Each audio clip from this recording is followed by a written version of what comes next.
Hey everybody, I'm Elysia Buss, host of Horsepower Empowerment Through Connection, and today I have the great honor and pleasure of getting to interview Chris Irwin, who's located up in Canada, but has had an incredible journey, not just all over the world, but with the people he's had the honor of getting to interact with, and American Mustangs that he's taken to 18 national championships through riding and driving. He's also a best-selling author through Horses Don't Lie and Dancing with Your Dark Horse.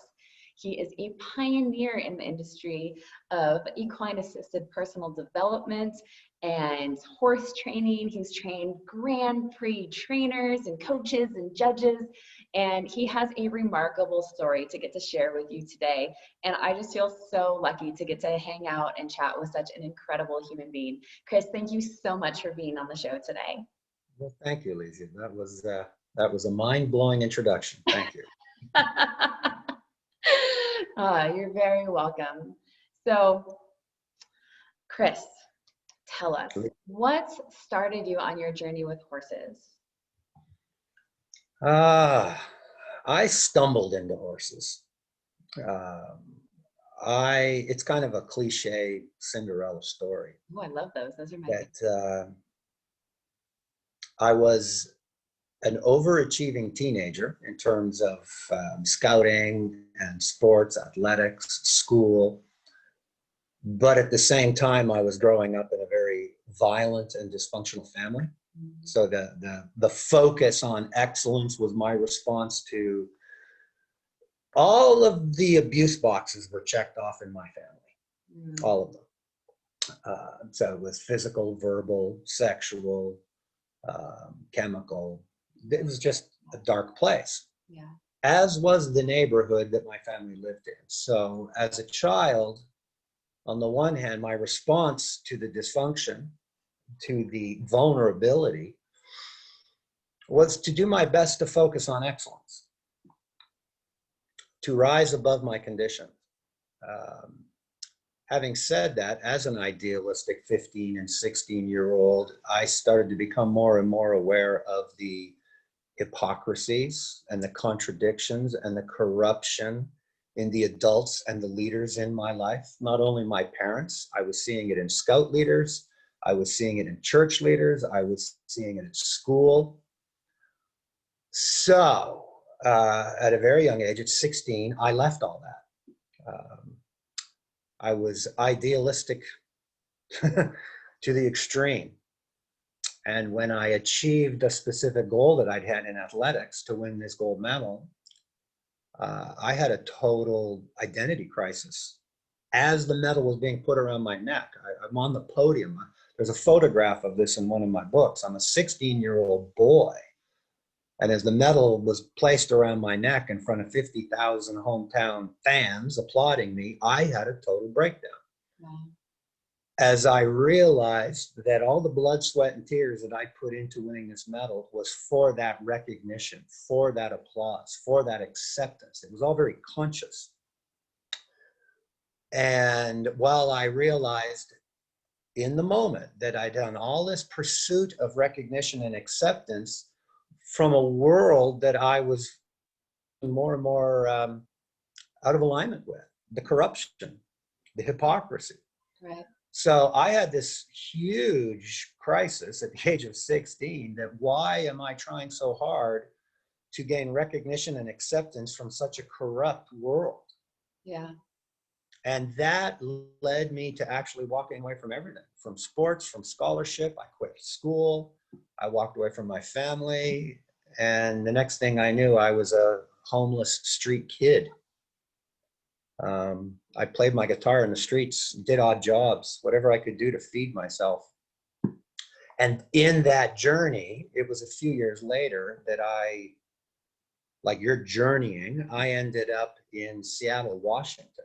My hometown. Yeah.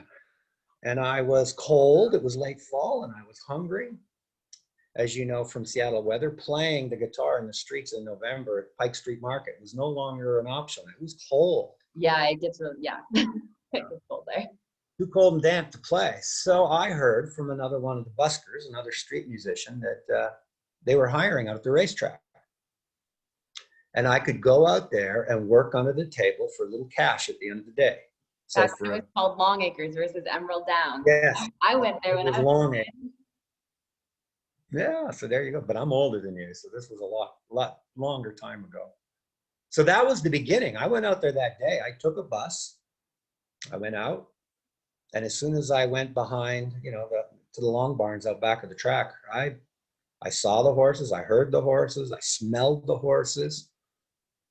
And just standing there before I talked to anybody about finding work, I had this physiological experience where every cell in my body started vibrating.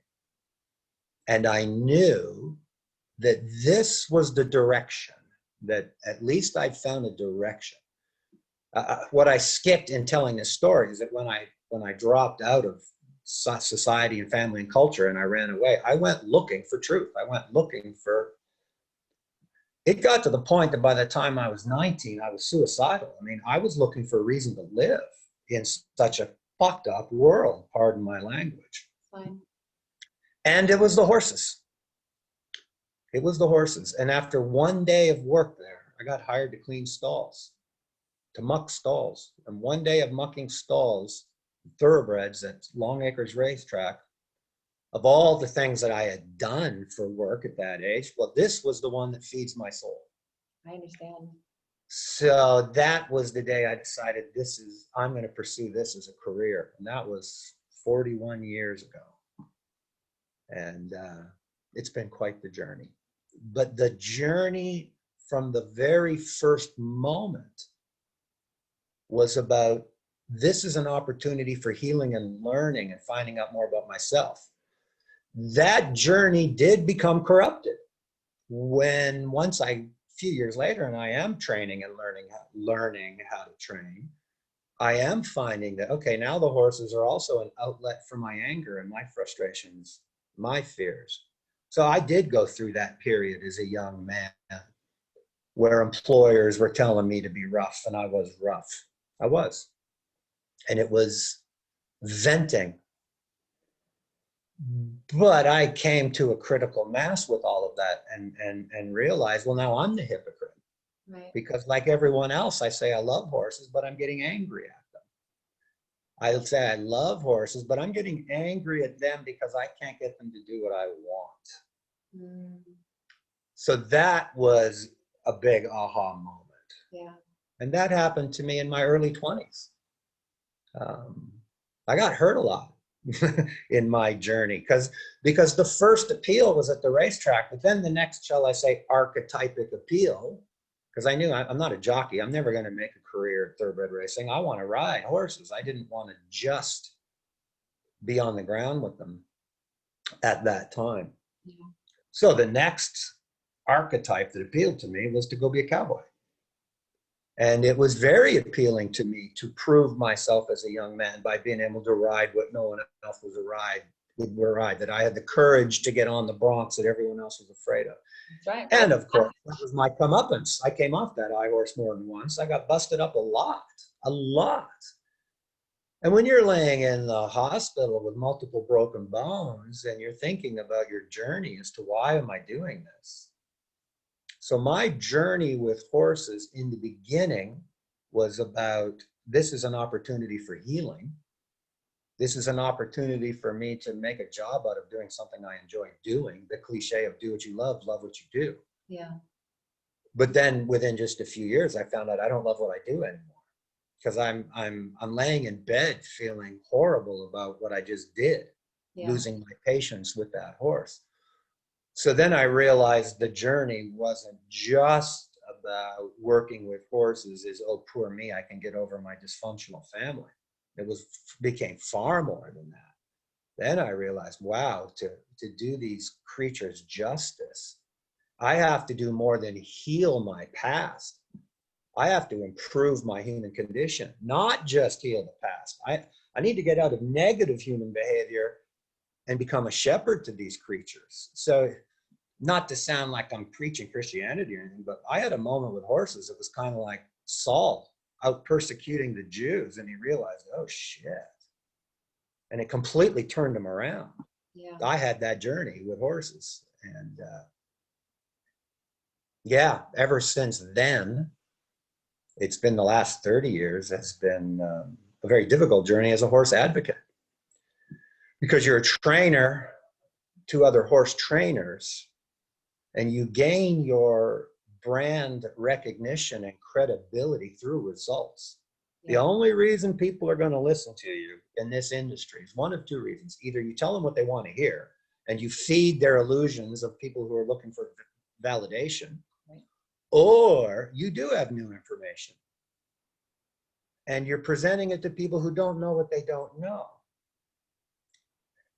And even when they're open to that theoretically in their mind, when they do find out that they actually, it's not just a cliche, it's not just a self-help soundbite that they're working on themselves, that they actually do have to start addressing their own behavior. That's what separates the wheat from the chaff. That's what separates people who use horses for their entertainment and ego satisfaction, or those who work with horses as a journey in life towards integrity. I mean, really, it does.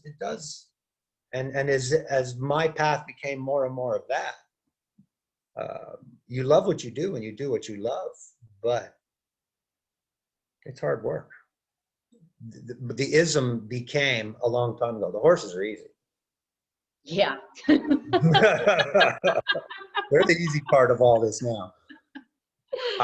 When you ask about my journey, Lisa, I'll tell you this. The first 5 to 10 years, learn what not to do with horses.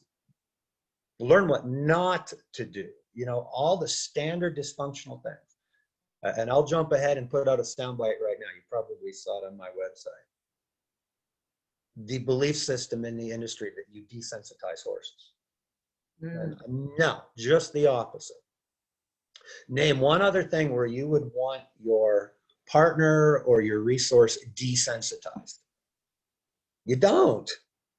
And how do you have a performance horse who's been desensitized? So to come along and say, wait a minute, this is all backwards. Let's sensitize people rather than desensitize horses. So the first 5 to 10 years for me was learning what not to do. Doing that stuff that I was taught with domestic horses in the first 5 years, I couldn't get within 200 yards of a wild Mustang doing that stuff. Some cowboys could get right up close to a wild Mustang, but not actually be able to touch it. You know, so first 5, 10 years, learning the standard approaches that people have, the kitten loving the kitten and the kitten's not loving the loving. First 5, 10 years, what not to do. Next 5 to 10 years, what to do. Actually realizing what works better in terms of body language and biomechanics with horses. All breeds, not just one breed, a horse, a horse, a horse. Yeah. So now we're up to 20 years. Next 5 to 10 years, learning how to teach it. Next 5 to 10 years, oh my God, the nuances of the different cultures in the global horse industry. Yes. So that you can be a clinician. That's a big thing right there. And yeah, that's why I try to interview people around the world, because I love getting to hear all the different aspects. Yep. I'll tell you right now, when you need to say the same thing to a barrel racing cowgirl from Texas as you need to say to a dressage queen from the Netherlands, that's quite a spectrum in terms of cultural differences and everything in between.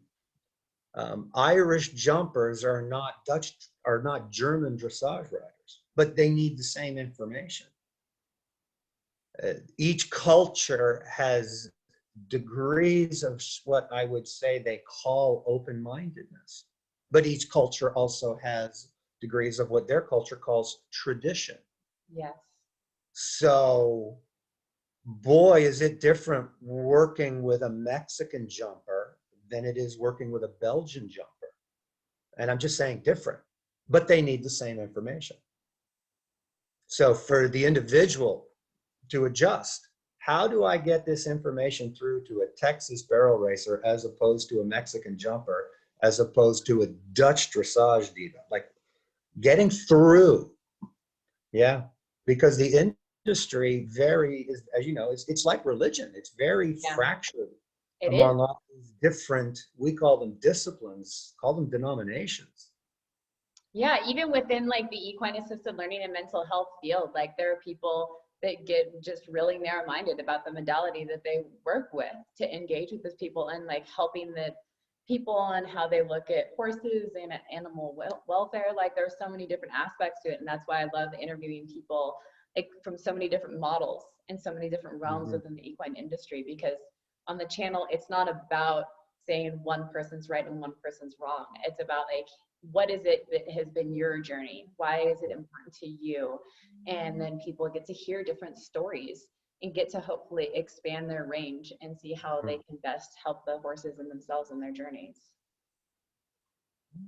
I will respond authentically, and I will say that I'm sorry, you hear my phone buzzing in the background. I've got it on. My take, my approach to personal development, professional development with horses, and I work in a lot of different realms. I saw that. Is to not so much be metaphorical. Mm-hmm. What I see a lot with equine assisted programs is that the horse is used like an archetype, like a marketing symbol to draw those in need into courses and workshops for personal and professional development. But once there with the horses, how much of it is actually about horses? You know, so when we see models, for instance, where people with no horse experience are being told things like, just feel your way through it, just go find your way with that horse. That sounds like a nice, touchy-feely truth.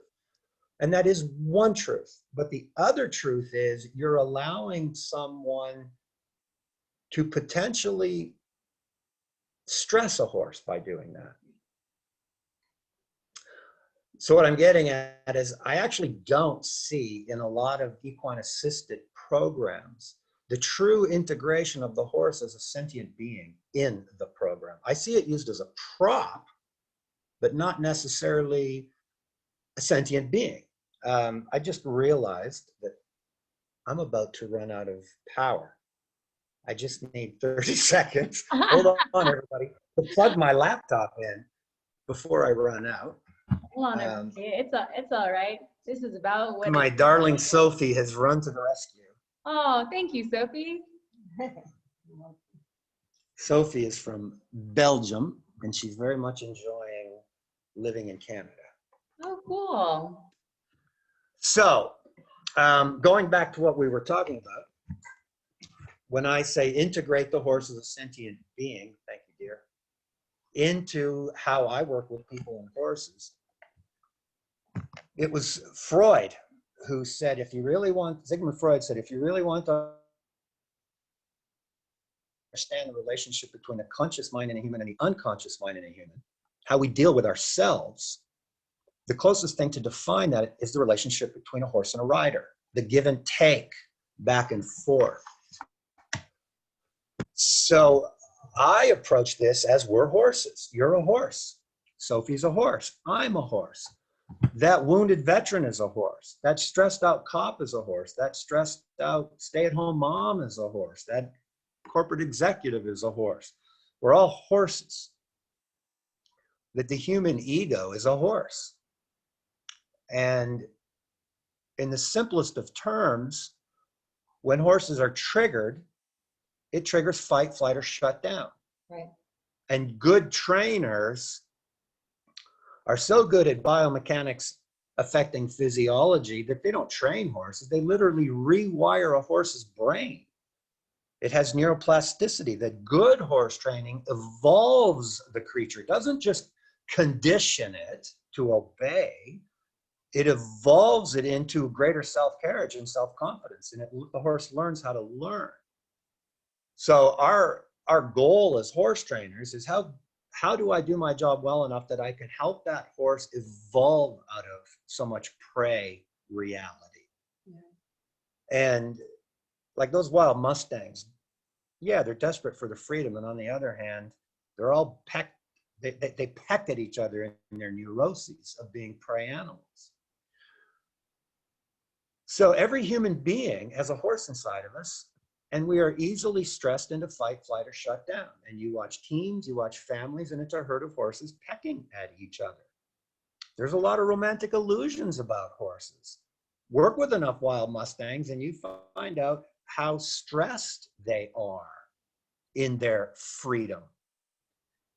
So this is all being triggered by the statement that in the horse world, there's all these different modalities and all we need is an open mind. That's one truth. But the other truth that I've seen in people, and this is how complicated humans are as animals, is we get triggered into fight, flight, or shut down. So when a nice, well-meaning, psycho-spiritual seeker is stressed, it can manifest as an open mind that keeps searching. An open mind that keeps searching is one truth. Another truth is that person already knows the truth and it's too hard to actually live by it. So they keep searching.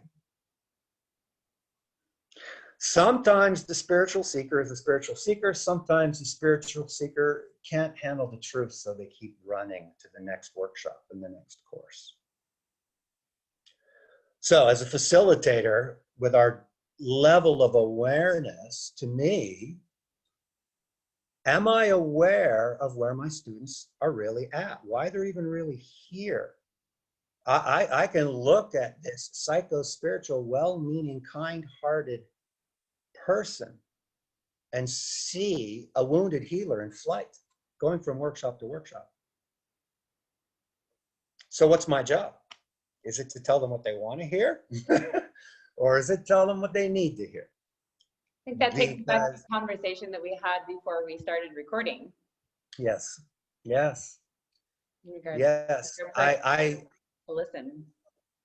A quote that comes up a lot, that I use a lot, is from an American baseball coach from the back in the day. His name was Yogi Berra, not Yogi Bear. Yogi Berra. And he was a professional Major League Baseball player. So he was a guy who made a living loving what he does and doing what he loves. Right. He played ball for a living. And he made it to the major leagues, but he was never a star. He was never exceptional. He made it to the big show, but he was just okay. But when he retired as a player and he became a coach, he was a great coach. And one day the media asked him, what's the difference between being an okay player and being a great coach? And here's what he said. In theory, there's no difference between theory and practice. In practice, there is. That applies to this whole psycho-spiritual development, personal and professional development, equine assisted healing, all of it. That there are shades, there's a spectrum in between, but we look at things like predator and prey, male and female, lead or follow. Understanding theory in your mind, putting theory into practice in your behavior. The horse world is full of people that can sit on the sidelines and understand a lot of biomechanical theory in their mind. It doesn't mean they can put it into practice. And to take that full circle back to what I was saying earlier about Freud, if I am disruptive in this industry, it's when I say to people, understanding these metaphysical concepts is only 10% of the equation. Behaving them is the other. Behaving them. That's what's said about business practices, that to be successful in business is only 10% innovation and having a great idea. The other 90% is being able to actually put it into practice. So for me, the most disruptive thing about working with horses is when I see children loving the kittens and the kittens are not loving the loving, and everybody's making up metaphors about how wonderful life is. Meanwhile, the kitten's on the floor going, I don't want anything to do with these human beings. Yeah. So that's kind of my take on it. It has been a lifelong journey of self-awareness from horses on myself. Yeah. Just how do I need to change myself to be a better leader of horses, to shepherd this prey animal? And in that journey of becoming who you need to be for the horse, you're becoming who you need to be for you and your family, and you become more of a lighthouse in this world. Yeah. So it's indirect. I do not ever want to approach this like I'm trying to do any kind of therapy or counseling or coaching in personal development with people at all. I can get together with some of the most stressed out police officers in the USA. I mean, to be a cop in New York right now. Yeah, it's a lot. Yeah. And they don't need to hear any therapy from me, but I'll tell you what, after they spend a day doing groundwork with horses, they're there. Yep. They're there because what we get is, may I run for just a moment with something? Of course. And it's where I was just going with the police, and it's to finish out the thought of the difference between theory and practice. That of all the different things we can do with horses to be of service to others in some kind of equine facilitated way, some just stand next to the horse and work on your energy. Some are round penning, some are ground driving and long lining. So each different modality involves more or less degrees of hands-on work with the horses. But no matter what the modality is, no matter who the client or student or patient is, or who the coach is, that ultimately we're working on 4 fundamental self-help cliches that people talk about in theory. You see them as bumper stickers. And sitting on the sidelines, watching people do work with horses, you can get this theoretically in your head, but it's only the people engaged in the doing that have to practice this. Number 1 is be here now, the mindfulness message. You've brought up the wild Mustangs. The moment your mind isn't truly there with them, they know, and they will make their next move that you'll now have to react to. The mindfulness message of be here now is such a platitude. It's such a cliche bumper sticker. Be here now. Practicing that with the horses. And come back to why that's number 1 in just a few minutes. Number 2, there's only 2 sports in the world where men and women compete against each other. I'm a pretty big guy, but I don't have a physical advantage over you sailing a boat or riding or training horses. Those are the only 2 sports in the Olympics where men and women compete, because men do not have an advantage over women controlling the wind or the waves. You don't control the wind or the waves to sail the boat. You control your responses. And again, if people say, well, what is the distinction between your, quote, methodology and others? Then I'll come back to these little isms, sound bites.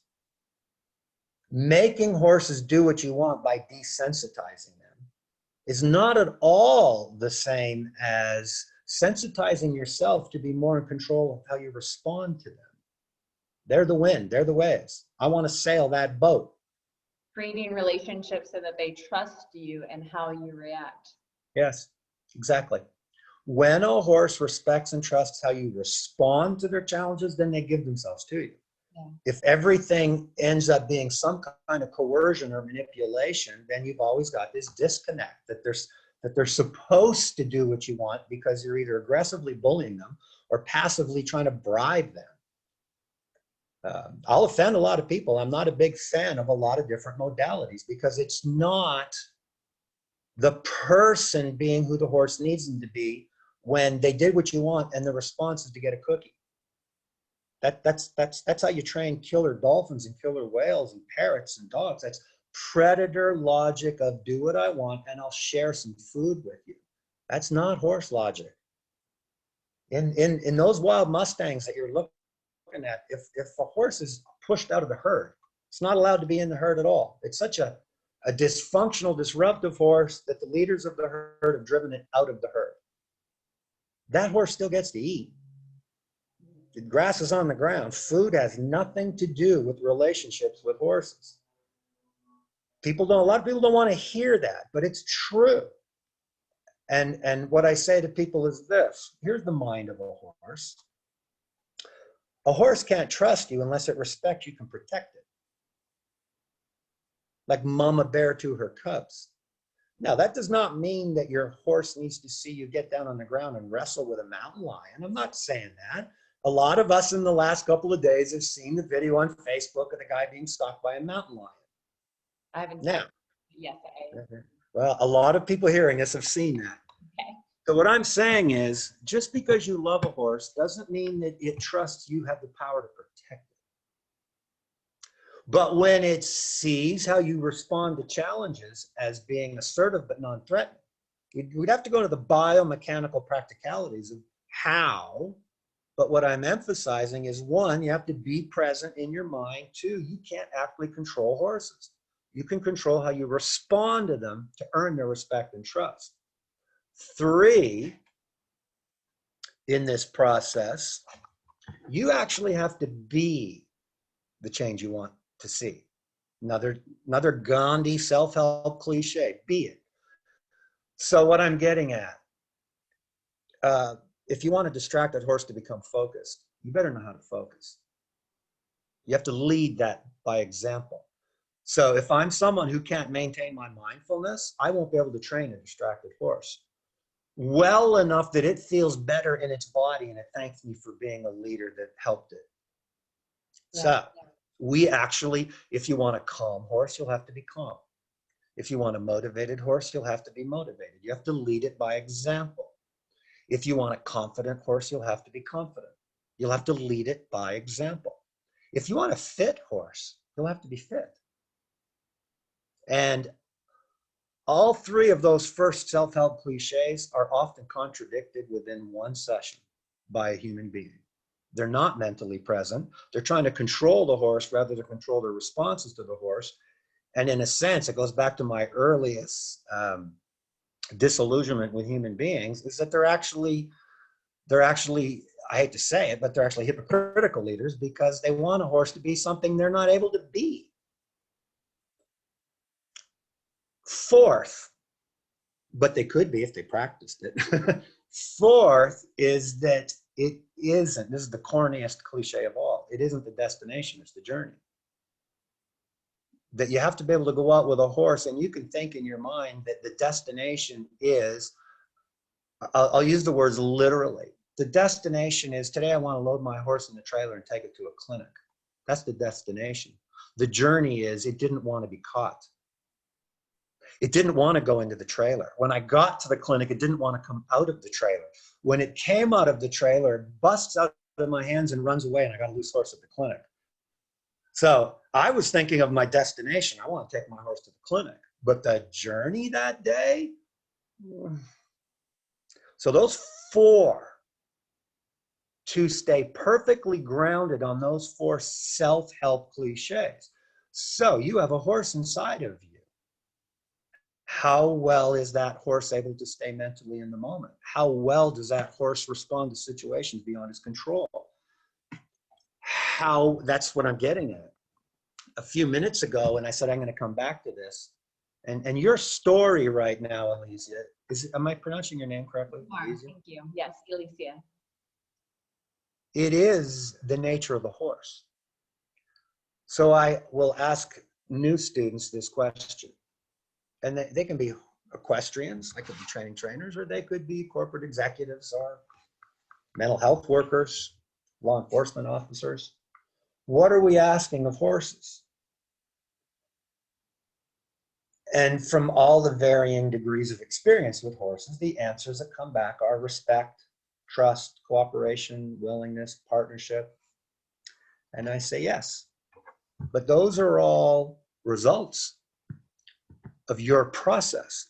Those are qualities that you've earned, you've engendered, you've earned that respect, you've earned that trust, you've earned that cooperation and willingness. Now, what are you doing with it? Now that you've got those leadership attributes with a horse, what are you asking of the horse? And this is when people look at me like, what the hell are you talking about? You're getting too esoteric now. And I say, yeah, but what we're asking is what this experience is for the horse is the underlying reason for so many issues. A moment ago, I used the analogy of putting your horse in the trailer to take it to a clinic. It didn't want to be caught. When we load a horse in the trailer, we know where it's going. The horse doesn't. When I'm at a clinic and I ask for a demo horse to come out, I quiz the participants. Who's got what issues with their horse? Oh, okay. So Betty has an issue with her Dutch warm blood who is bucking during canter transitions. Bring him out. Let's take a look at him. He's the demo horse.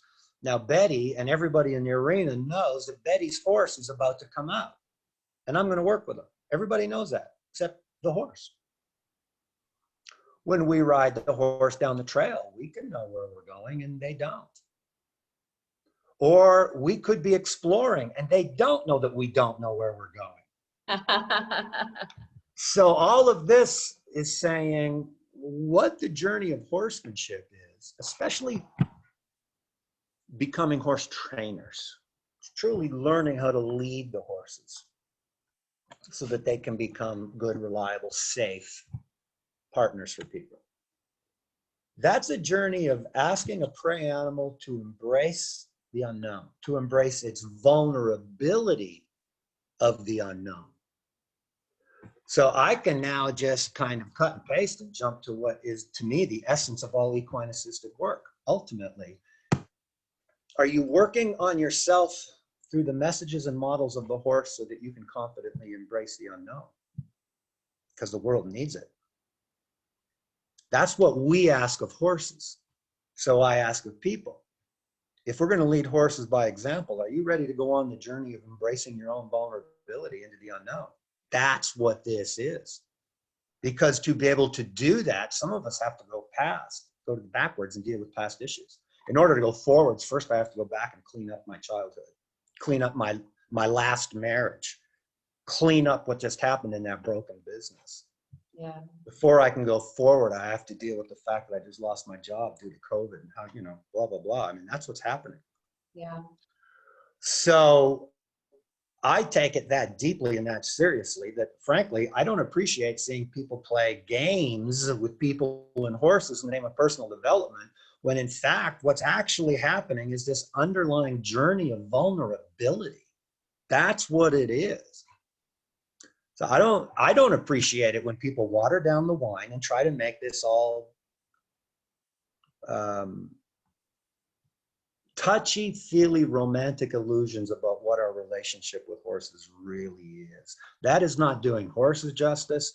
That is not doing the people we want to serve justice. Everywhere you go, every barn you go to, it says right on the wall, this is inherently dangerous. You could get killed being here doing this. Take this fun very seriously, not just for your own liability and risk, but out of true empathy, respecting what it is we're asking of the horse. Yeah. So can I lead by example the mindfulness of be here now? Can I lead by example that I'm not trying to control the horse? The horse can see I'm controlling myself. Can I lead by example that I will be who this horse needs me to be? Can I lead by example that I stay true in the moment with whatever process we're in, and I don't get frustrated or angry because I have a different goal in my mind? To behave that way, not just say it. Yeah. I guess after I said that, there's not much left for me to say. Well, I think we've covered your why. Yeah. Why? That's the why. Yeah.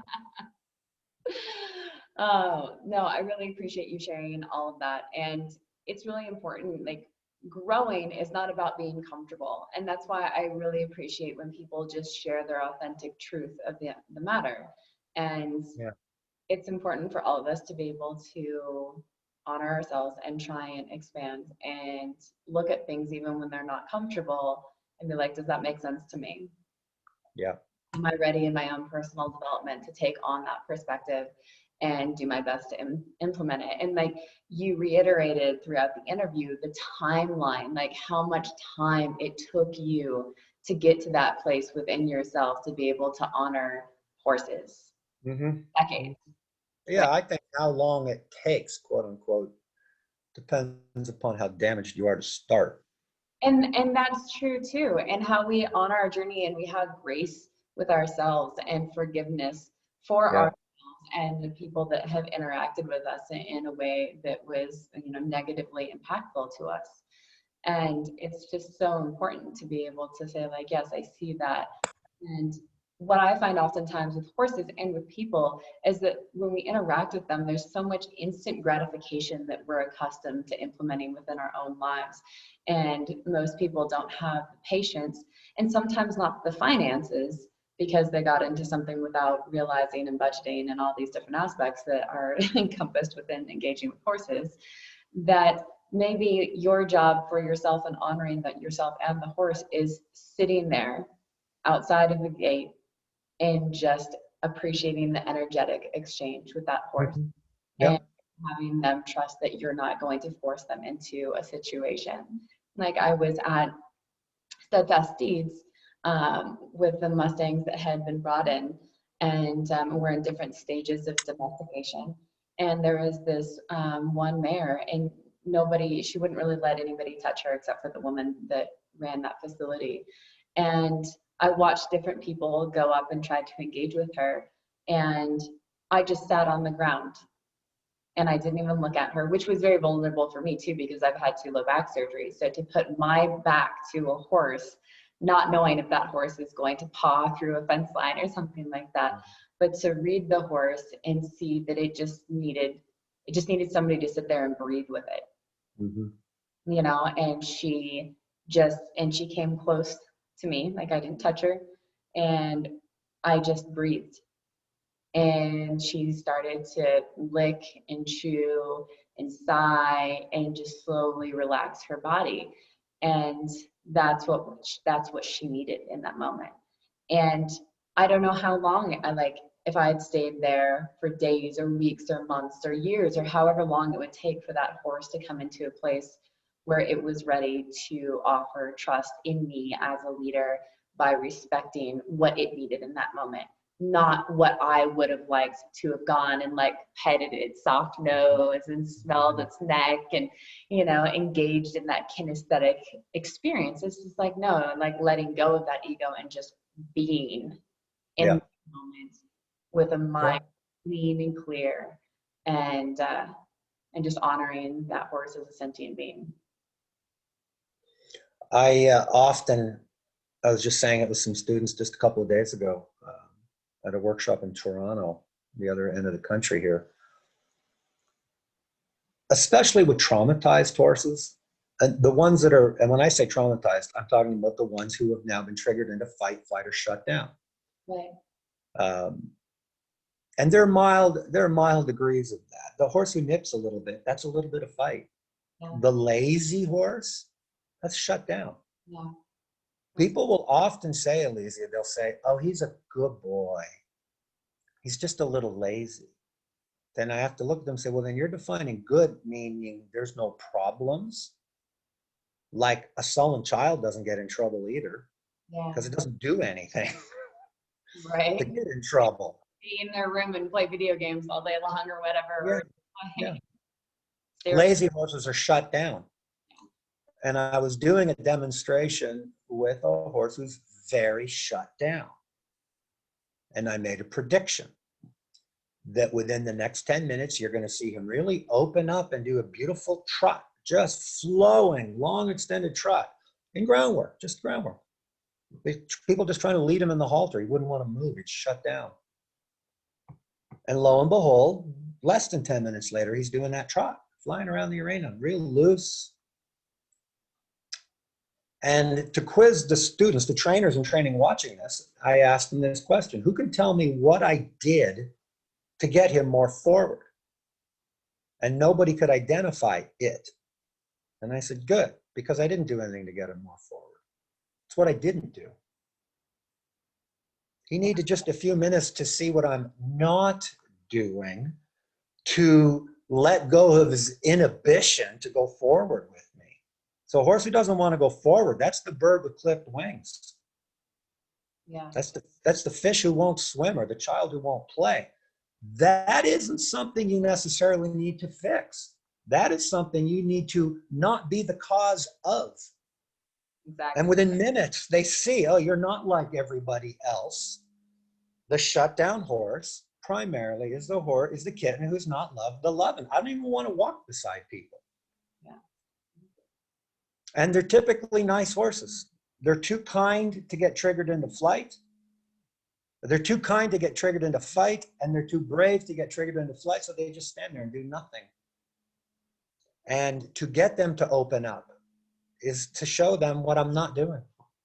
Just not pulling on that lead rope, not turning my chi, my core into your face.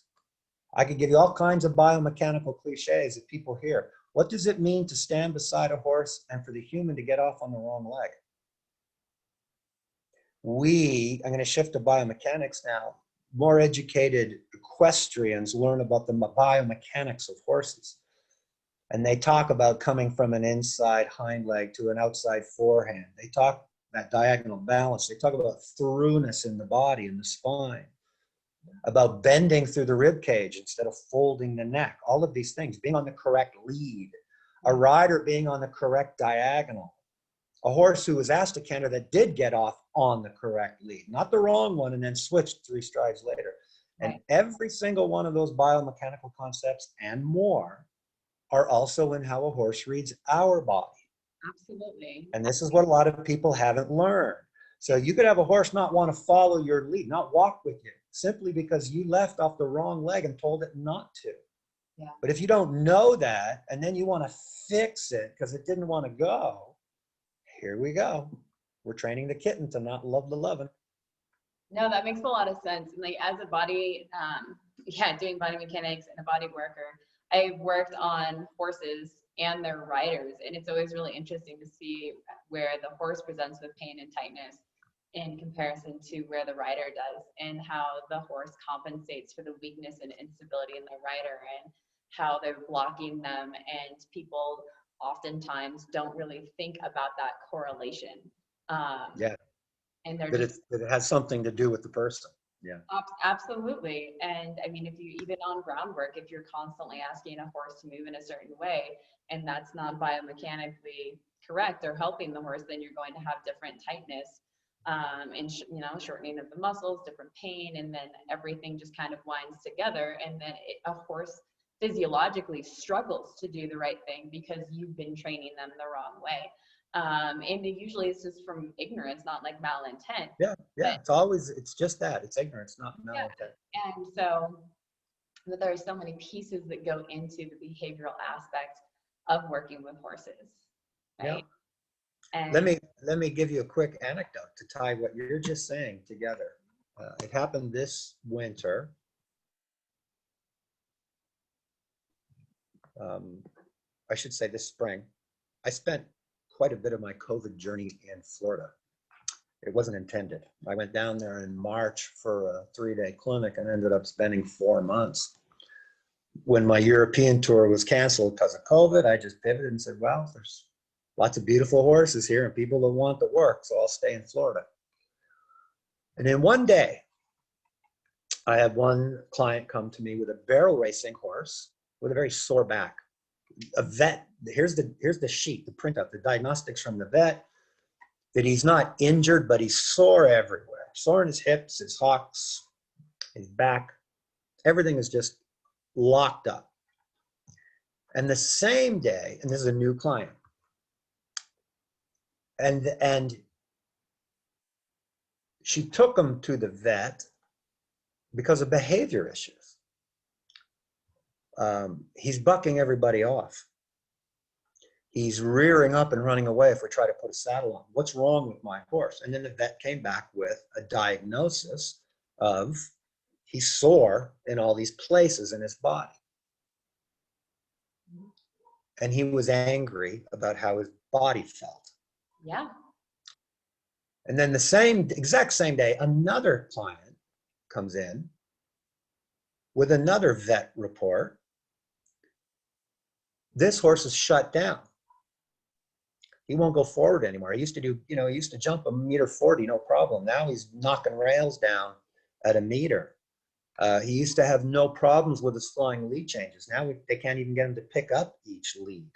He's shutting down, and they go to the vet, and the vet comes back with a diagnosis of a very tight, sore back and body. So one is a Western barrel racing horse, one is an English Grand Prix jumping horse. Both have vet diagnostics that your behavior problems are due to incredibly sore bodies. And both of our owners are asking me to do physiotherapeutic groundwork with their horses to help their bodies. So we're all good. But I had to ask,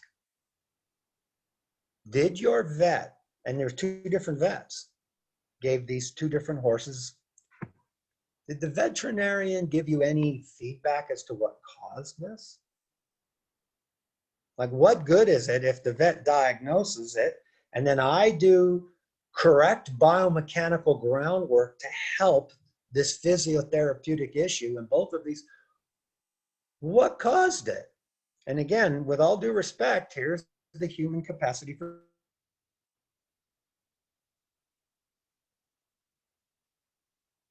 it was how they were being ridden. It was how the barrel horse was going around the barrels, and it was how the jumping horse was being ridden to and over jumps. Have so stressed the body, it's now manifesting as behavior problems. People want the behavior problem fixed. People want the biomechanical issue of stiffness fixed. But nobody was connecting the dots for them that as long as you keep riding these horses the same way, this is going to keep happening. Yep.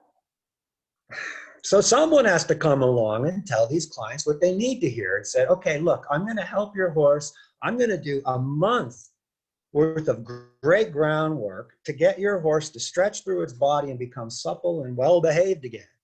But we're going to have to look at how you're riding this horse around those barrels. We're going to have to look at how you're riding your horse to the jumps. Otherwise, it's going to happen again. Yeah. And that's why I talk to people about self-care for themselves as well. The importance of really focusing on, are you stretching? Are you balancing your own muscles? Are you getting the massage that you need to help keep your muscles pliable? Are you able to control your internal world with emotional regulation and personal accountability, so that when something happens and then you're on your horse, are you able to regulate so that your horse can then more easily regulate itself? Bingo. Wow, that's perfect. You're there, girl. You know what? When you said emotionally regulate yourself, excuse me, just for fun, talking about you can't control horses. You can only control your responses to horses. Absolutely. And how many times, this is a fun one for me. I love telling this one. How many times, countless times, watching a demonstration with a challenging horse, someone says to me, and it's always most ironic when a woman says to me as a man, oh, you're so patient. I don't think I could be that patient. And to them, now follow the situation. That is them acknowledging 2 things. 1, I respect how patient you are. 2, and here's a little revealing about myself. I'm willing to let you know that I don't think I would be that patient. I hear it a lot. And I replied to it and I said, well, one perspective of what you're seeing from me is patience. Here's another perspective, stubbornness. That I won't let this horse get the better of me and cause me to compromise my values. If you're looking at it as patience, that might seem like something you don't have. How about looking at it as competitive stubbornness, and that you won't let this horse make you do something you would regret, or this person. You can call it saintliness, but actually it's my ego saying you can't trigger me into saying or doing something that I'm not aligned with, that I wouldn't be proud of. I refuse to let you trigger me into compromising my values. And another way to look at it is, I'm not willing to give away my power by allowing something outside of myself to cause an effect within me. Bingo, same thing. Yeah, yeah, yeah. Very good. Yeah, you can go all day long with that. Yeah, as a strong, stubborn, competitive male, I'm not patient. I just won't give up. And I refuse to lose my temper in the process of not giving up. Which is a really big thing, and I love that you Yeah. brought that up, which dovetails into my next question, is how do you feel masculinity comes forward in the horse industry, both in immature masculinity and mature masculinity? Like, how do we help transcend that space? Like, what have you seen, and how have you helped to navigate that, maybe within yourself or also within the men that you work with? I've done hundreds, if not thousands, of interviews over the last 30 years. That's the best question anyone's ever asked me. Thank you.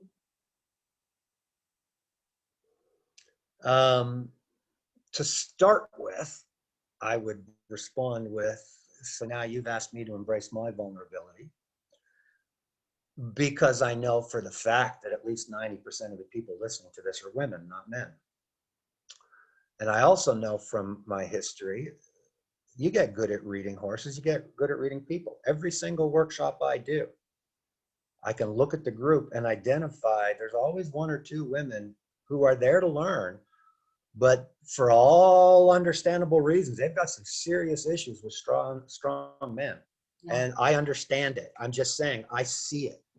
Yeah. I can see that this particular woman is conflicted because on the one hand, she's heard about my work, she's done her homework, her due diligence, my reputation precedes me, I'm not a bully, I'm not a bad cop, I'm a good cop, so she is there to learn, but just by virtue of being a 6'1" athletic male, I'm triggering her just with my presence. Yeah. I get that. So I'm now going into shark-infested waters with that question. Yeah. Which is good. So first, you asked about the industry. I will be the first one to say we're now talking about female or male energy, not gender. Yeah. We all have both chromosomes in our DNA. You're a beautiful woman with a lot of male energy, and I'm a guy with a lot of female energy. And I've come to appreciate this. Nature created that polarity between male and female energy. And I do view humans as complicated animals. I do believe we've evolved from animals, and we are just incredibly complicated animals. There are some fundamentalists who don't want to hear that, but we're animals. And they get rabid when they hear that. So, as animals, male energy and female energy have two completely different purposes. Female energy, and I didn't say women, female energy is to nurture what is. Male energy is to change what is. And they are sometimes at odds with each other. So an example that might come to mind, I'll get real primordial. Man and woman have child, live in forest. There's three of us. Biologically, there's a man, a woman, and they've had a child, and they're living in the forest. And they have to survive. And the woman is the goddess, and she loves nature. And she doesn't want to hurt anything.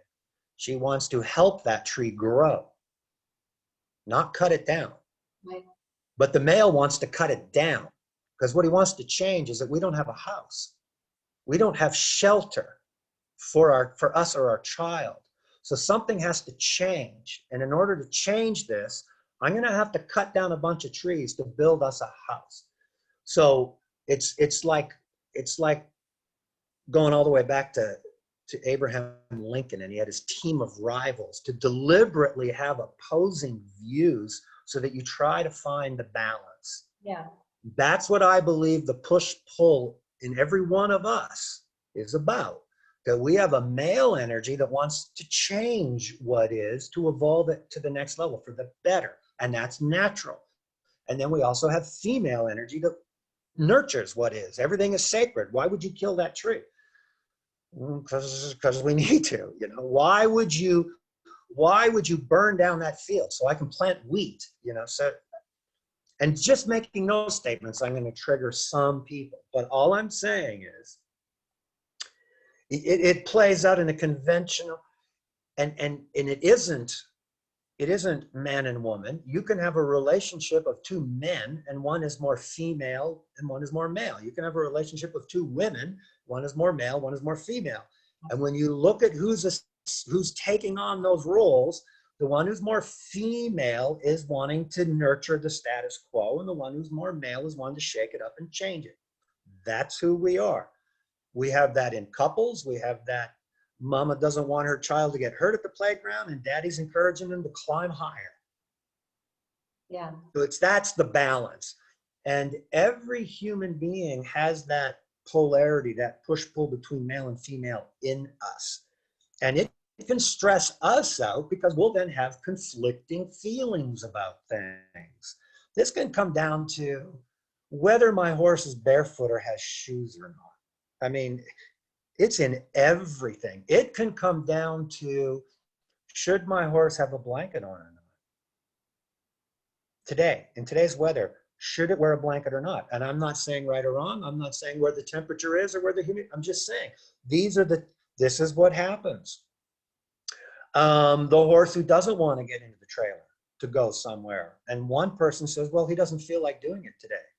Don't make him do it. And the other one says, yeah, but the vet won't come to us. We have to get him to the vet. So it happens. It happens so much.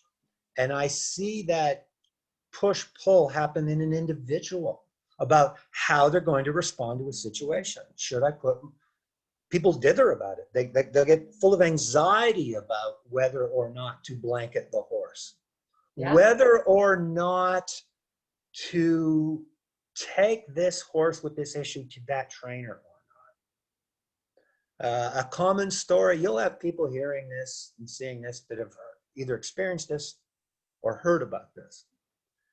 That someone took their young horse to, quote, get it started to a professional trainer who they heard had a good reputation, and they got back a damaged horse. Yeah. Now that's going to push all your buttons, because on the one hand, you wanted it to change. You wanted it to learn how to carry a rider. But on the other hand, you didn't want it to get this damaged in the process. So it's, to send your kids to school or not during COVID.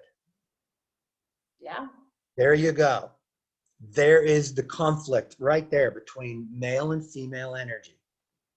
To open the restaurants or not, male and female energy. One's going to say, no, it's too dangerous. The other's going to say, yeah, but the price we're paying to the economy is too dangerous.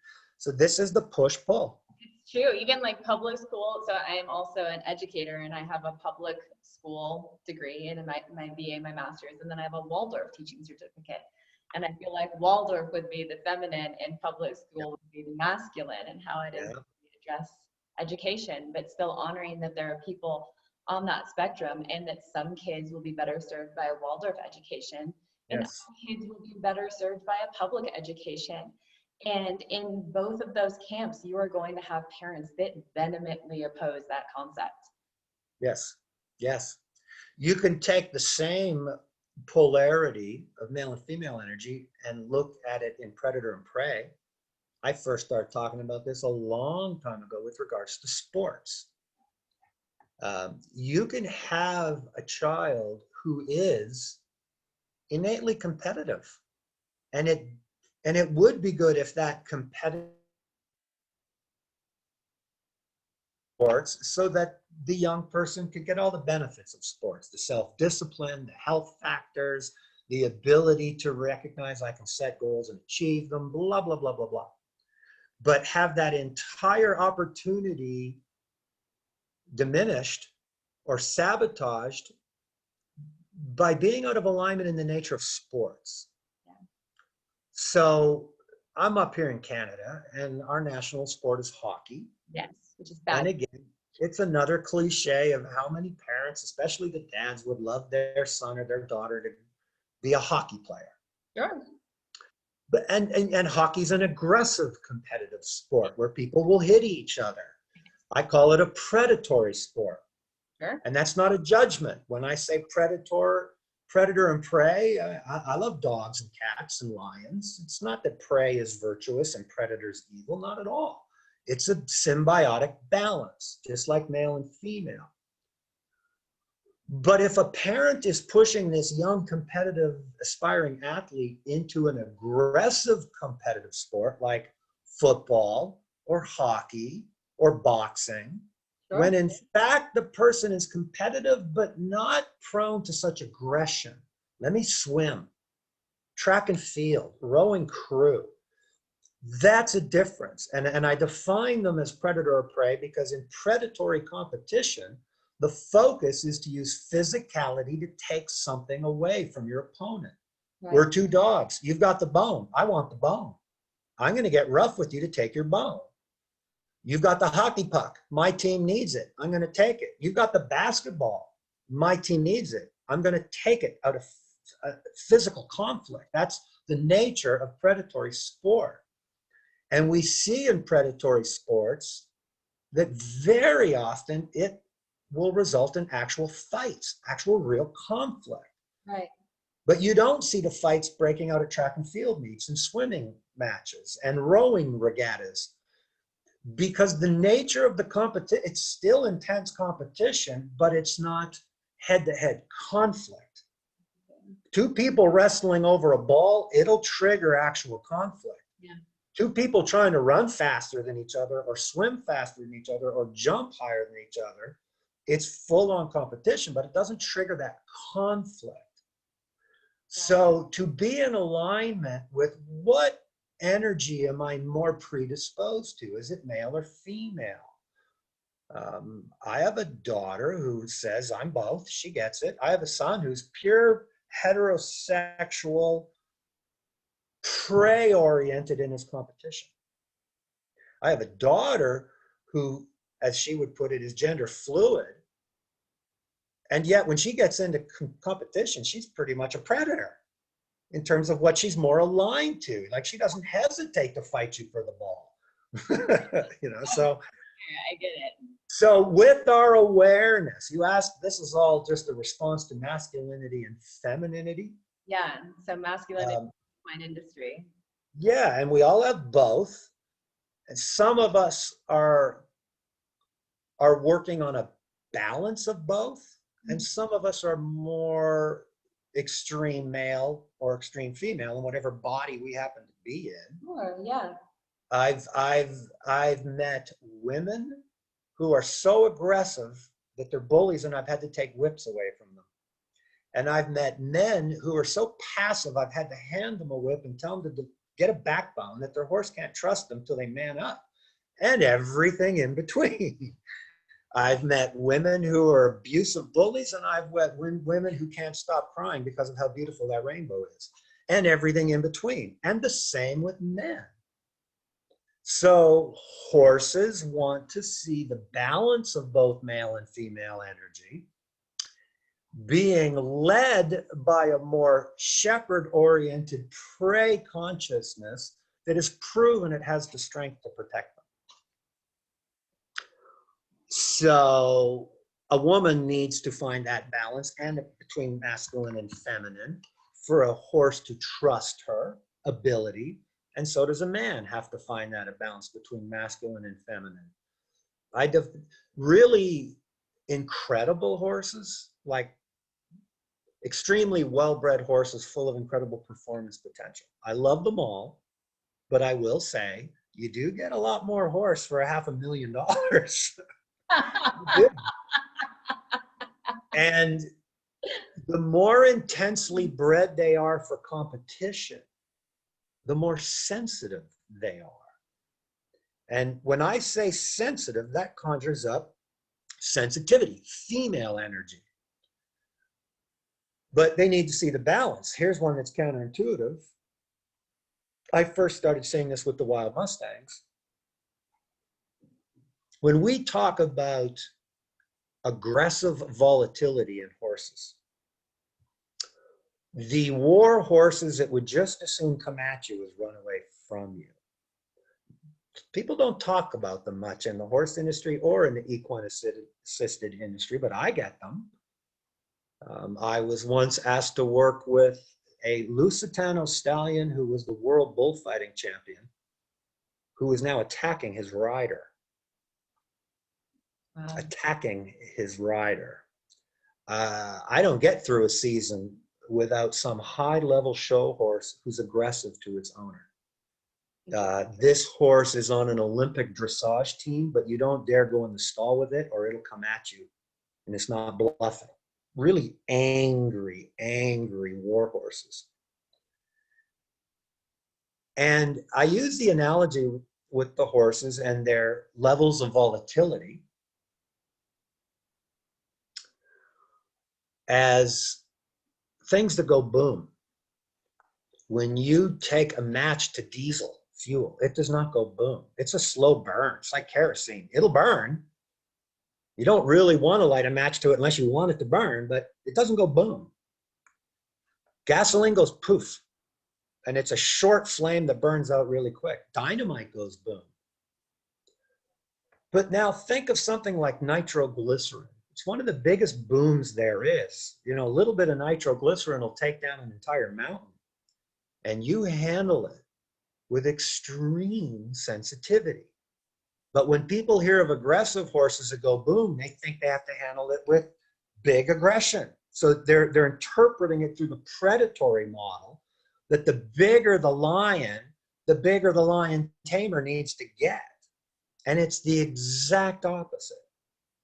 That when going to work with these incredibly angry horses that'll come at you to hurt you, they need to see such finesse in the responses that they just bow to your mastery. Okay, I'm a 7th degree black belt martial arts stallion, and I can see you're up to my level.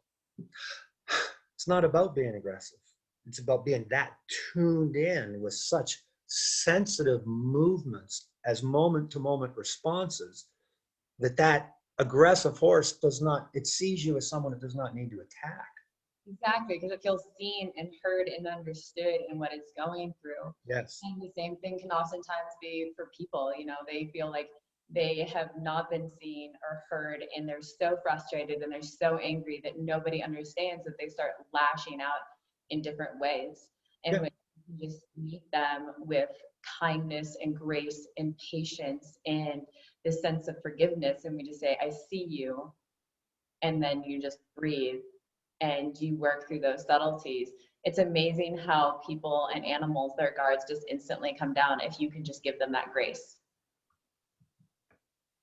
Yeah, I agree with you 100%. I would add to it with respect. That's all the feminine side of it. No, for sure. Add to it that while I'm bringing all this non-adversarial grace to you, that doesn't mean you're allowed to mess with me. Oh no, I totally agree with that. I think that's the initial is like, hello, I see you, I acknowledge this, and here's the line. Yes. Because that's an absolute, because you don't want them to be like, oh, I see all those things, and now you're soft and I can run you over and continue to do X. That's where it's the communication, the grace, and the boundaries, where so many people struggle with boundaries in general. And boundaries are not a bad thing. Boundaries are what allow people and animals to have autonomy. And autonomy is what we all really seek at the end of the day, to be all of ourselves and to know where something ends and where something begins. Yeah. Just like kids, that's how they learn the world around them. They have to know where something starts and where something ends, or else they just keep pushing and pushing and pushing. Right. And people get hurt physically, psychologically, just like animals, right? And we hold them within those spaces. And it's loving authority is the way that we look at it as educators. And when they know that you love them, you respect them, that there's a trust in that relationship that's built, that when you hold a line, they know that you're not trying to oppress them. Yes. They know that they're doing it because there's a reason that's there, and you're holding that line out of love and respect. Yes. I do firmly believe that every creature's innate being is to seek connection. Yeah. and again, these days with Facebook, everyone who's on Facebook, you see videos of, oh, look, it's a deer hanging out with a coyote. Oh, there is a parrot and a cat cuddling each other. There is a recent one of a fox and a bear hanging out together in the forest. They need connection. Yeah, that it is natural for the 2-year-old child or the puppy or the kitten to come up to a person, a human being, and to physically, literally reach out for connection. And that is normal. That is innate until people give that creature a reason not to.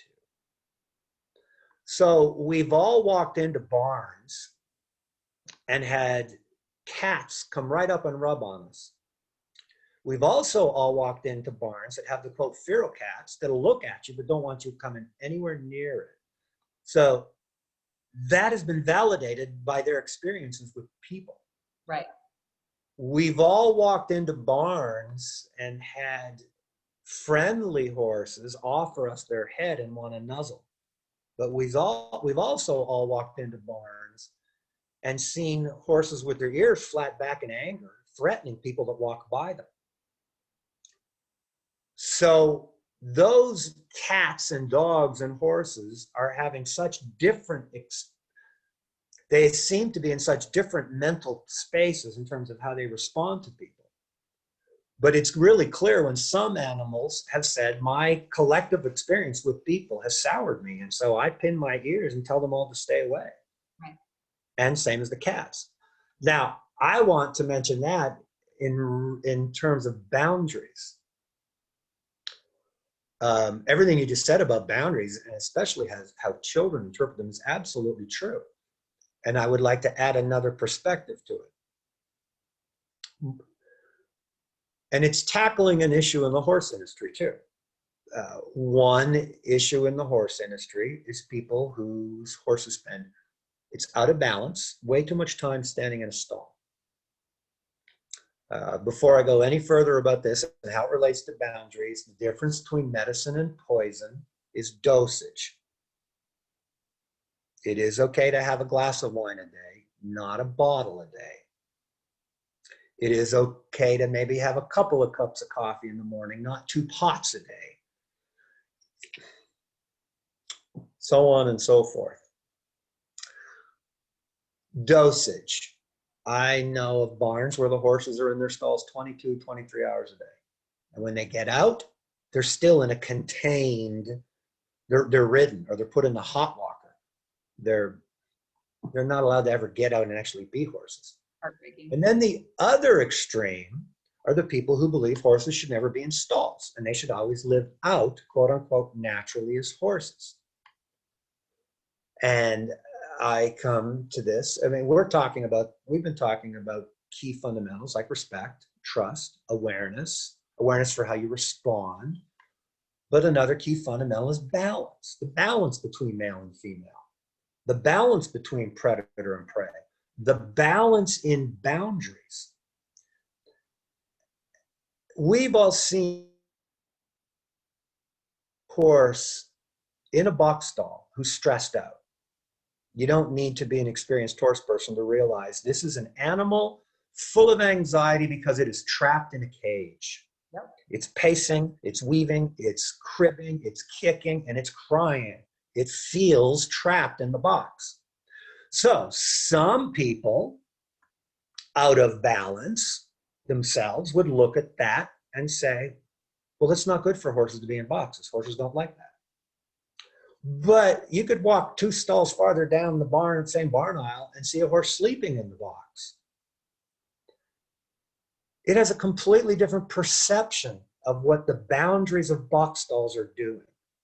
So the stressed out horse, its reality, its perception of reality is the walls are holding me in and I want out. I want my freedom. The horse sleeping in the box says the walls are keeping the predators out and this is sanctuary so I can relax. Those are 2 completely different experiences coming out of the same context. One person's definition of boundaries is negative, that it's a limitation. That that I have the curfew. The kid says, "Oh, my parents say I have to be home by midnight." That's a boundary. And I feel like it's limiting to me. And then another child can understand the exact same boundary as why my parents have put that 12 o'clock curfew on is because they're worried about my safety. And if I'm home at night in my room and the doors are locked, everyone can relax. So what's your perception of boundaries? Are they holding you in, or are they keeping the threats out, or both? Which is it? Yeah. So that's just my little riff on boundaries and how people respond to them. And how some people only perceive boundaries as what you're not allowed to bring to them, but they don't perceive boundaries as what, in terms of their own self-restraint and how they respond to others. I.e., you can't make me lose my temper. Yeah. So I can sum all that up with, can I strive for balance between my male and female energy, knowing that it's in flux? Sometimes, the old prayer, the serenity to accept, the courage to change. The serenity to accept is feminine energy. The courage to change is male energy. And it changes from moment to moment. And you need the wisdom to know which is now. Am I mindful enough now that what I need, what this horse needs, what this student needs is the serenity to just accept it for what it is and nurture it for what it is? Or, this just came up recently. I saw someone, a student of mine, respond to another student of mine with a comment on Facebook about her struggles losing weight. And the comment was, first you need to learn to love yourself for who you are. That a true friend loves you for who you are. And the person replied and said, thank you, I really need to hear that. And then I joined in and said this: sometimes a true friend has the serenity to accept and love you for who you are. Sometimes a true friend has the courage to try and help you motivate to change who you are. And your friend has to have the wisdom to read you with enough empathy to know the difference. I have my worldviews, and I have friends where I have the serenity to accept that it is unhealthy how overweight they are. Because I know they're not mentally or emotionally in a place for me to push that. So I accept that. But then I see other friends who need a good kick in the ass. Come on, you can do better than this. This is not self-love what you're doing. This isn't. This is self-abuse what you're doing. So as your friend, I feel it is my calling to say, you know what, I'll be your workout buddy. Let's go to the gym together and stop eating those double bacon cheeseburgers every day. They're killing you. Where's the balance? Once a week, not every. So all of this is why we're such complicated creatures. We are predators, we are prey, we are male, we are female. We have an ego that doesn't want to be vulnerable. We want to know where we're going. I have people say to me all the time, what are we going to work on in the clinic? I say, how could I tell you till I see you and your horse? Exactly. And I'm curious, why, on a slightly different note, given all of that, is it that you feel that we don't see very many partners as equine specialists and equine facilitated mental health practitioners? Because I talk to people all over the globe, and very rarely do I ever hear about partnership of two men working like that. I missed something. Two men working together like what? So we'll give it. So are you familiar with the EGALA model? Yep. Okay. And I already know, I can just read it there. That's fine. We're going to leave that alone. We're just going to use this for a particular example. So in the EGALA model, you have the equine specialist, right? And then you have the mental health provider, right? So you have you have a partnership, how you're trying to facilitate a session. But despite whatever model you might be using to partner with the horses and clients, very rarely do I ever hear about a partnership of two men in that team facilitating. And so you've been all around the world, like you talk to people as well. Have you seen partnerships like that where there are two men?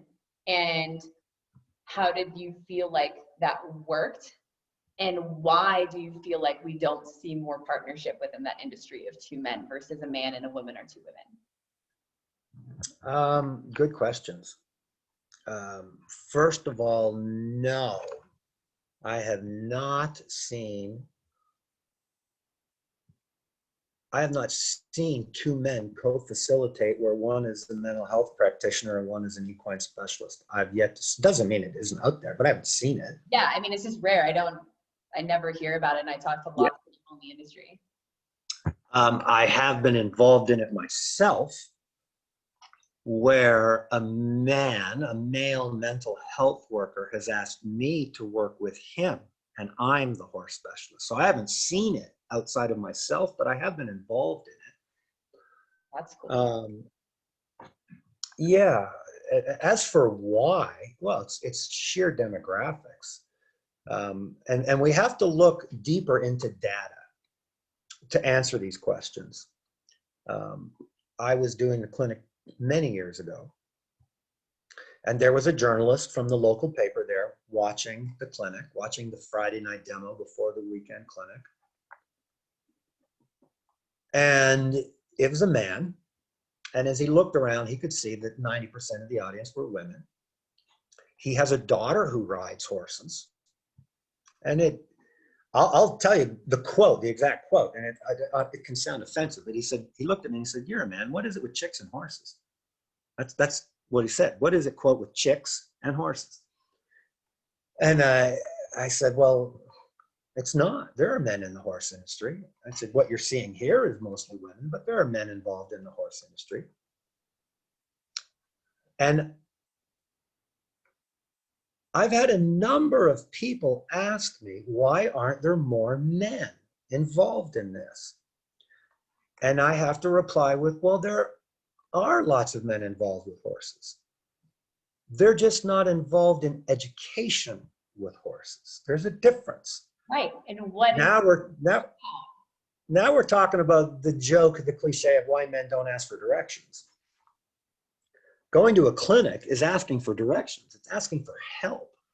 Right. And I do believe that a lot of men want to believe that by virtue of being a man, they can figure out how to train a horse. Just like so many men feel, well, I've got this compass built inside of me. I can find my way without asking directions.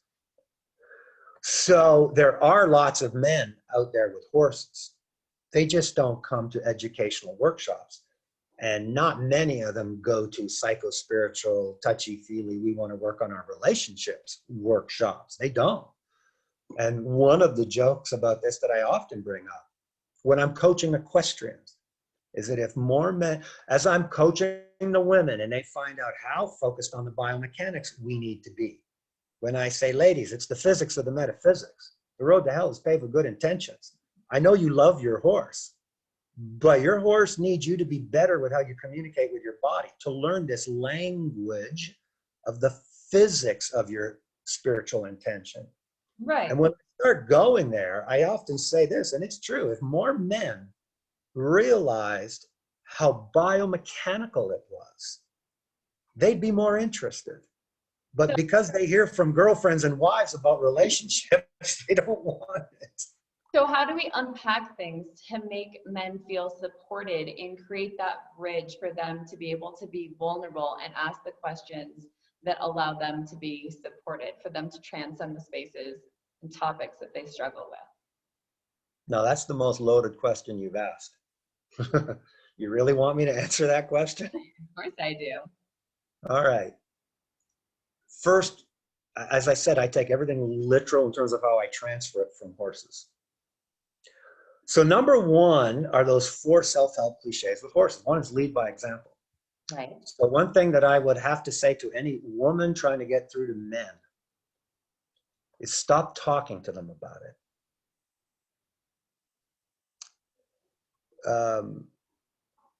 They need to see with their own eyes that you have something they want. They don't need to hear with your words that they should or would benefit from this. That's just talk.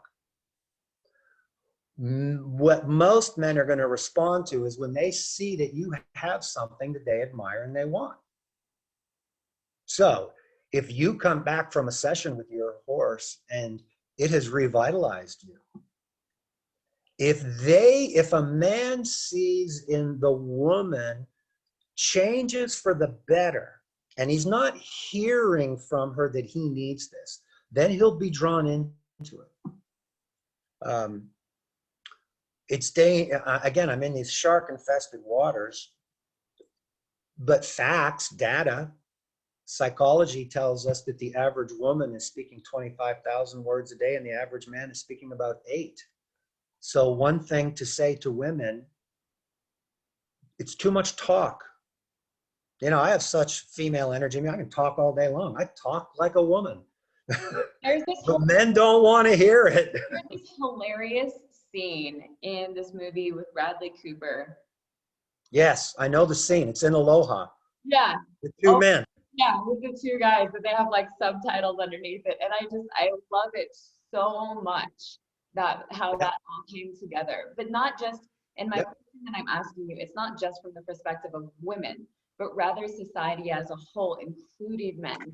How can men support each other in creating that atmosphere with less competition and more availability to hold themselves without invalidation or shame, to create those spaces to support one another? Because it's not just women that make it more difficult for men to open up, it's also men and hold themselves in community.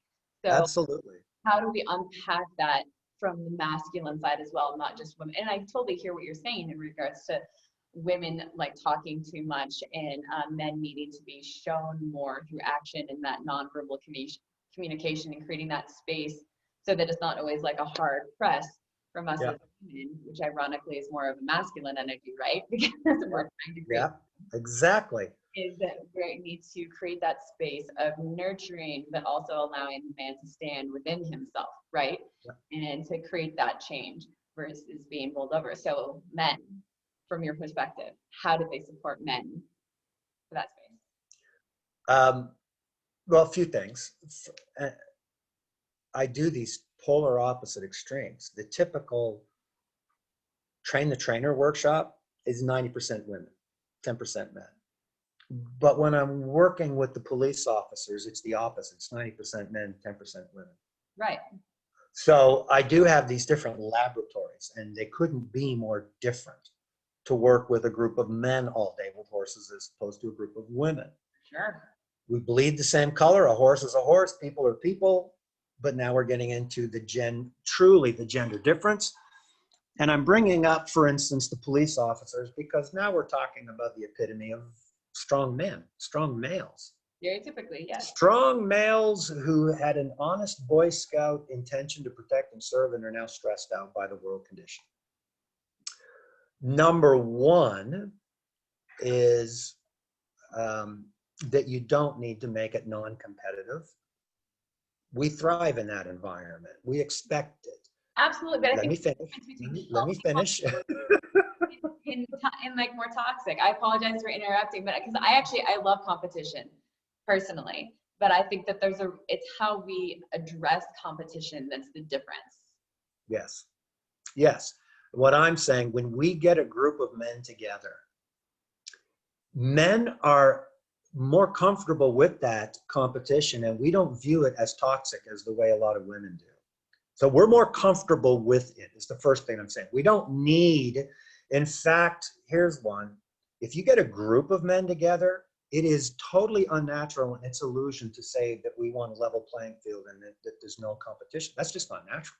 That doesn't happen with horses either. So there again, if we're going to say, okay, what is it about working with horses? Horses don't lie. And what is the truth? We're not equals. We are not equals.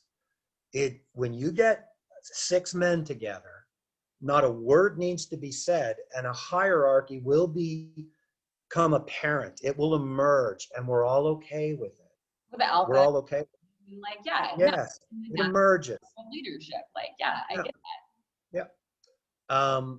It can be more transparent what the hierarchy is within a group of men than it can be within a group of women. Sure, but we have our own hierarchy too. Yeah, yeah, and your way of establishing it. That's what I'm saying. So the first thing that I would say is to not compare how the hierarchies emerge, and to not have the same expectations of it. The men line up to find out who's the boss. We're much more okay with it in general. But here's what's next. When you ask that question about being comfortable with it, two things. One, I'll share with you where I end up getting to with these men. And it will apply to the epitome of the wounded warrior cup, but it applies to all men. Okay. Because basically all men feel like wounded warriors. I do need to every now and then remind ladies in the Me Too movement, I totally get it. Women have every right to be upset with the way historically men have treated them, and to this day, the way a lot of men have treated them. That being said, and the balance between the two, men in their 50s are the #1 demographic for suicide. So obviously we don't feel like it's our world, do we? Not really. If it's a man's world, how come so many of us are killing ourselves? And I'll tell you why. They don't feel worthy. They feel like they have failed as men, as husbands, as fathers, as teachers. They're not the king of their own castle. So, a couple of things. Big time doing the Global Men's Summit. Yeah. Here's an example to try and put all this into some perspective. At the end of a first day of working with police officers who are stressed, have every right to be. And as you're aware of, there is a stigma in law enforcement. Yeah. And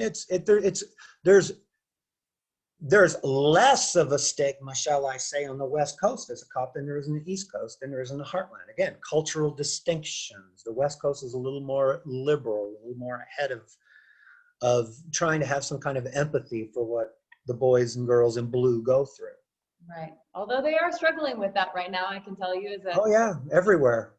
Everywhere. Before I make this next statement, I'll take it full circle back to this conversation started with how did I end up with horses, my childhood. And I told you that I had to leave a very dysfunctional home. Yeah. What I didn't share is the poison and the toxicity in the home was because of a special forces father with PTSD. Yeah. I had a father who came home from Korea as he's a monster. And I had a mother who didn't know how to respond to the monster. So they just triggered each other constantly because one was a wounded warrior and the other didn't know how to respond to a wounded warrior. So it was just kaboom. Yeah. So at the end of a day of working with these police officers, and we're sitting around the table, there's no therapy about to happen. That's not why they're there. One of the things that I did in a program that I work with out of New York State Troopers, is they were struggling. This program existed. And they were struggling to get cops to want to even enroll in the program, to come out and try it, like the whole wounded warrior thing for vets. And even when they could get one or two to try it, administration didn't want to support it.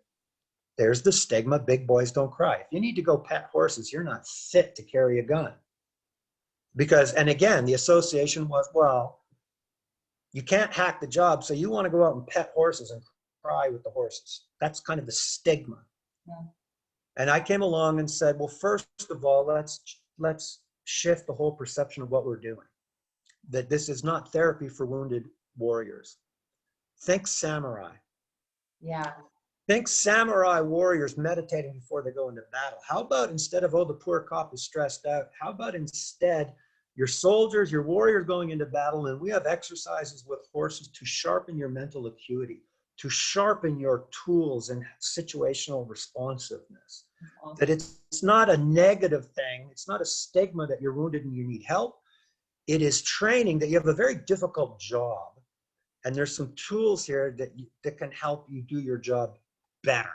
So there's no stigma attached. So then they come out and try it.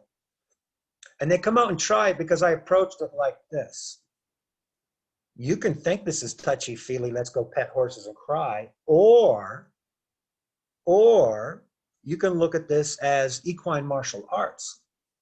And it's learning how to earn respect from a horse through learning martial arts. I'm going to give you horses that are going to challenge you, and I'm going to coach you on how to spar with horses to develop more of your mental acuity and your emotional responsiveness.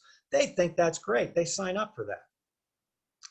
And at the end of the day, they have had a full day of practicing those 4 self-help cliches. Yeah. About be here now, stay mindful. What's a stressed mind do? It leaves the moment. Yeah.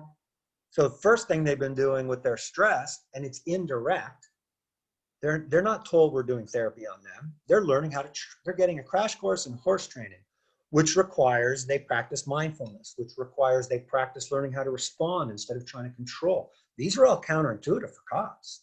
Yeah. When they go in to be dominant and get something done, it's the predatory model of I'll be bigger than you and I will wrestle you down. Right. But then all of a sudden they're being asked to shepherd horses, which is, no, you have to use empathy to respond better and not let this escalate into a fight.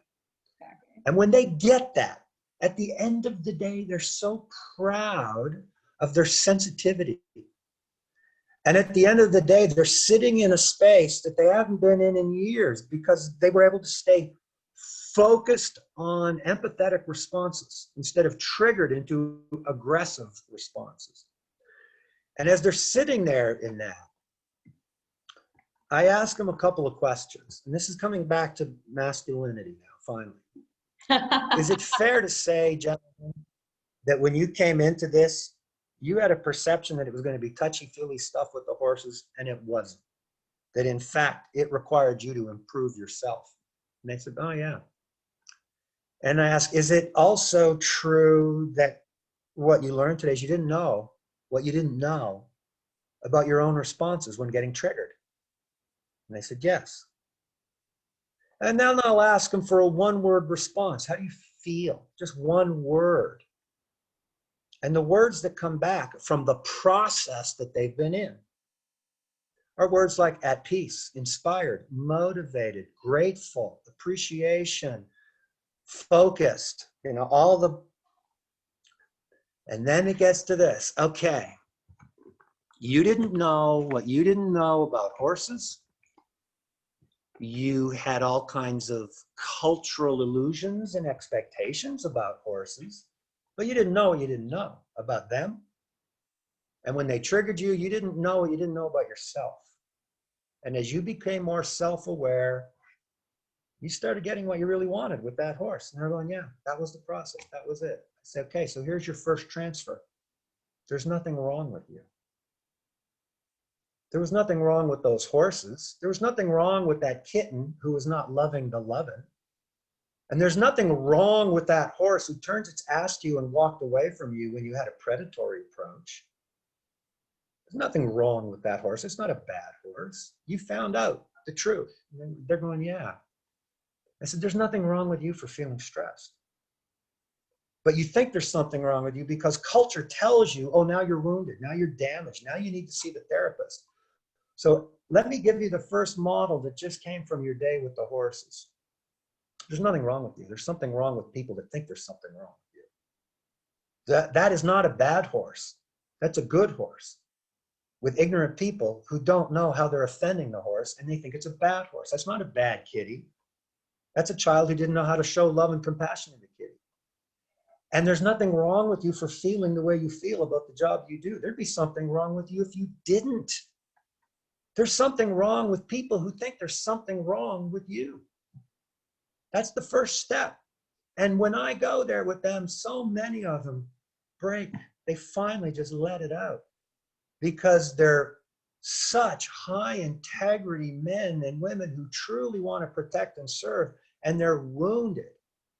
Psychologically, they're wounded, and they're starting to have self-doubt as to whether they have what it takes. And they can't share it with anybody. And then they find out with 1 day of horses that they find out what a wounded horse needs. Yeah. They find out what the shutdown horse needed to open up. They found out what the angry horse needed to not be angry, to be content. And they found out what the frightened horse needed to become confident. And they found out what those horses needed from them. And they give it to themselves. And then they look at me and they say things like, now I know how to go home and be with my child. It's really beautiful. Because I do have to be daddy. I do have to be dominant. I do have to be the leader. But I only had this one model for it. That was be the top dog all the time. Yeah. Be the good wolf to the bad wolf. But today I learned how to shepherd my own vulnerability, and that there's absolutely nothing wrong with me. There's something wrong with a world that thinks there's something wrong with me. Yeah. So toxic masculinity, it is their fight and flight and shutting down. It is their issues with how the world has told them a man should behave, and they don't know any other way, and they don't feel worthy. It is so true, Elysia, that the bully is the victim lashing out. Yeah. The more of a bull that man is, the more vulnerable he actually feels. Yeah. Yeah. And their only thing that they respond to, truly respond to, for meaningful shift and sustainable change is when they meet someone who can walk some talk that they admire. If they just hear words, if they hear theory from wounded healers, no. If they see practice from conscious responders, yes. Exactly. So this is going to sound like a lot, but I'm going to say it to the people listening to this. If you want to be of service to traumatized people, here's what you're actually saying. Be more like me. But you don't say that with words. You have to earn that response with behavior. True leadership, coaching, teaching, facilitating. Where you could be the teacher of a child in the classroom. But the only reason that child's going to listen to you is because they admire you and they like you. Otherwise, forget it. I'm on my phone. They've got no buy-in. Yep, yep. So it does always come full circle. Healer, heal thyself. Leader, lead thyself. If it ain't working, then we're not leading by example well enough. Exactly. Thank you so much for all of that, Chris. I really appreciate your time and your vulnerability and you answering my loaded questions. And so I have just one more question for you before we wrap up today. Sure. And that is, who inspires you in the world? It's fluid, it changes. When I get asked who in the horse industry has inspired me, I'd say she's left us now. It was Sally Swift. Oh. Sally Swift of Centered Riding. She is amazing. When I think of world leaders that inspire me, I think of people like Nelson Mandela. Because of the journey he went through, at the moment, who inspires me the most at the moment is my son. My 24-year-old son inspires me. It's fluid. A lot of the time, my partner, Sophie, my wife, inspires me. I'm so inspired by her level of empathy and dedication to being of service to others. It's like it's off the charts. It's off the charts. And I admire my son's high integrity, dedication to his own personal development, to becoming himself, to finding his truth, for him to be unpackaging all the cultural conditioning of who he should be while he's on a journey to find out who he is. That's a beautiful thing.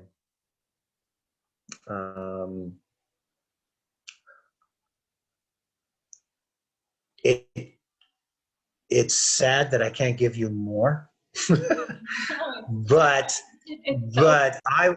I heard a good one when I was down in Florida, and it was about friends, but I can apply it to friends. I can apply it to like my most inner circle of friends, and I can also apply it to people who inspire me. If I want $1, I'd rather have 4 quarters than 100 pennies.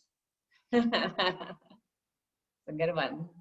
So my 4 quarters today would be my wife, Sophie, my son, Adler, you, and the journey you're on, and someone I was just working with recently, running her own equine assisted program out in Toronto, named Deborah Weiss. So these are Sophie and my son Adler and Deborah and you. You're not these celebrity heroes that people expect to hear about, but you're the day-to-day people who are walking the talk. That's what inspires me. People facing the challenges head on and staying level-headed and going through them. Thank you. I'm inspired by people who do the work they need to do instead of becoming victims to the world. So I honor that a lot. Well, thank you so much for your kind words. I truly appreciate it. It means a lot to me. Thank you. You're Thank welcome. you, and all the best to you on your journey. Thank you very much.